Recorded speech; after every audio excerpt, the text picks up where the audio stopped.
OPPO 咧啱啱出咗隻新嘅電話咧，係叫做 Find N6啊，足之嚟到第六代啦。咁其實佢1、2、3、4、5內咧，我都有留意嘅。佢今季第六代咧，就最強調咧，就係當佢打開嘅接機嘅時候，即係平面嘅時候咧，完全係冇凹陷嘅，完全係睇唔到有痕跡嘅。咁我試過咧，其實佢真係睇落去咧，完全冇嘅。無論白色畫面咧、黑色畫面咧，最容易察覺到咧，都察覺唔到嘅。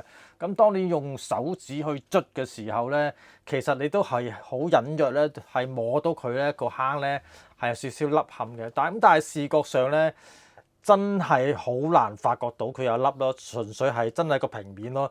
咁所以我就覺得佢呢個設計係相當之好啊。咁其實今時今日嘅電話咧出到無論幾多代都好啦，其實各門各派啊，各個型號啊、品牌啊都係差唔多。咁所以個 spec 咧，我都覺得咧已經係鬥到無可去鬥啊！而家鬥喺呢個接機位咧，就係鬥下嗰個嘅接痕究竟清唔清晰，或者係完全冇啦。好，咁啊講到係咁多。